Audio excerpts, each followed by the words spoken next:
حضرت علی رضی اللہ تعالی عنہ کی روایت کا مفہوم ہے کہ نبی کریم صلی اللہ علیہ وسلم کے اس دنیا سے پردہ فرما جانے کے بعد ایک مرتبہ ایک دیہاتی آیا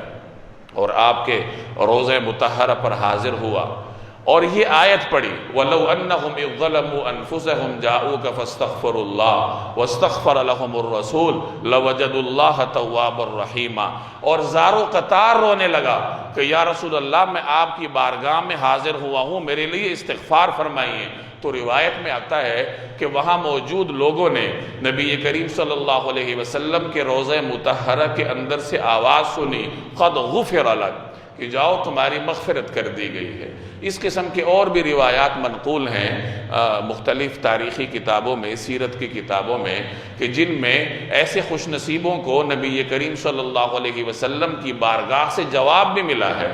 ظاہر ہے کہ ایسے خوش نصیب دنیا میں ہوتے ہیں کہ جن کا بارگاہ نبوی میں تقرب کا یہ مقام ہوتا ہے کہ نبی کریم صلی اللہ علیہ وسلم انہیں جواب اس طریقے سے مرحمت فرماتے ہیں کہ انہیں معلوم بھی ہو جاتا ہے اور اس گرد و پیش کے ماحول میں موجود لوگوں کو بھی معلوم ہو جاتا ہے، ورنہ عمومی طور پر جواب ہر مسلمان کو ملتا ہے، اور ہر مسلمان کو یہ امید رکھنی چاہیے کہ نبی کریم صلی اللہ علیہ وسلم نے میرا صلاۃ و سلام جو میں مواجہہ شریف پہ کھڑا ہو کے عرض کر رہا ہوں تو یہ آپ صلی اللہ علیہ وسلم نے بنفس نفیس سماعت فرمایا ہے، اور یقیناً مجھے بارگاہ نبوی سے اس کے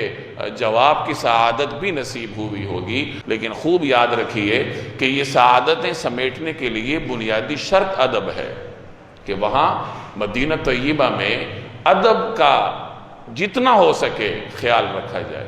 صحابہ کرام نبی کریم صلی اللہ علیہ وسلم کے آداب میں اس قدر محتاط تھے کہ مختلف روایات میں آتا ہے کہ آپ صلی اللہ علیہ وسلم کی طرف نگاہ اٹھا کر نہیں دیکھتے تھے۔ اور آج کا مسلمان اتنا جری ہے کہ مسجد نبوی میں موبائل پر لگا ہوتا ہے، مسجد نبوی تو کیا عین مواجہہ شریف پر بھی لوگ موبائل کے استعمال سے باز نہیں آتے۔ تو یاد رکھیے یہ بہت خطرناک معاملہ ہے۔